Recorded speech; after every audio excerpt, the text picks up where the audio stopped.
চুপিসারেই বিবাহ বন্ধনে আবদ্ধ হলেন জনপ্রিয় সঙ্গীত শিল্পী সাবরিনা পড়শি। যুক্তরাষ্ট্র প্রবাসী নিলয়ের সঙ্গে তার বিয়ের আনুষ্ঠানিকতা সম্পন্ন হয়েছে। দুই পরিবারের ঘনিষ্ঠজনেরাই বিষয়টি নিশ্চিত করেছেন। পড়শির বড় ভাই স্বাক্ষর এহসান গণমাধ্যমকে জানিয়েছেন, প্রায় 1 বছর আগেই তাদের বিয়ে হয়েছে, তবে পারিবারিক কিছু বিষয় নিয়ে আলোচনা চলছে, তাই বিস্তারিত জানানো হয়নি। খুব শীঘ্রই আনুষ্ঠানিকভাবে জানানো হবে। জানা গেছে 2008 সালে খুদে গানরাজ প্রতিযোগিতায় একই আসরে অংশ নিয়েছিলেন পড়শি ও নিলয়। সেখান থেকেই তাদের পরিচয় এবং প্রেমের সম্পর্কের শুরু। 2010 সালে নিলয় পরিবার সহ যুক্তরাষ্ট্রের নিউ ইয়র্কে স্থায়ী হন। গত বছর নিলয়ের পরিবার বাংলাদেশে আসার পর দুই পরিবারের মধ্যে তাদের বিয়ে নিয়ে আলোচনা হয়। পরে দুই পরিবারের ঘনিষ্ঠজনদের উপস্থিতিতে সম্পন্ন হয় বিয়ের আনুষ্ঠানিকতা। তবে এখনো দুই পরিবারই বিষয়টি নিয়ে খুব বেশি প্রকাশ্যে আসতে চান না। পড়শির এই নতুন জীবনের শুরুর খবর সঙ্গীত জগতে আলোচনার সৃষ্টি করেছে।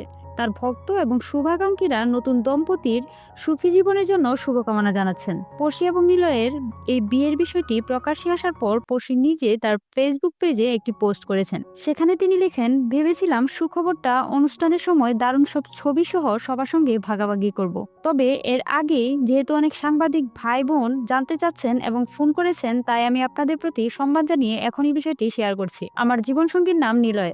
আজ থেকে 15 বছর আগে খুদে গানরাজ প্রতিযোগিতায় আমাদের পরিচয় হয়। তবে প্রেম বলতে যা বোঝায়, আমাদের মধ্যে তেমন কোনো সম্পর্ক ছিল না। এটি পুরোপুরি একটি পারিবারিক সিদ্ধান্ত। গত বছর 4 মার্চ 2024-এ যুক্তরাষ্ট্র থেকে মাত্র কিছুদিনের জন্য দেশে এসেছিল নিলয়। তখনই দুই পরিবারের সম্মতিতে আক্ত অনুষ্ঠান সম্পন্ন হয়।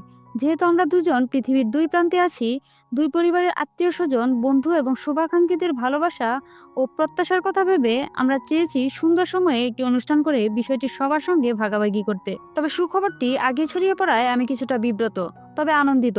সবকিছু ঠিক থাকলে খুব শীঘ্রই নিলয় দেশে আসার কথা রয়েছে। তখন দুই পরিবারের আলোচনার ভিত্তিতে আমাদের বিয়ের আনুষ্ঠানিক আয়োজন হবে। ততদিন পর্যন্ত দোয়া, আশীর্বাদ ও ভালোবাসায় আমাকে রাখবেন।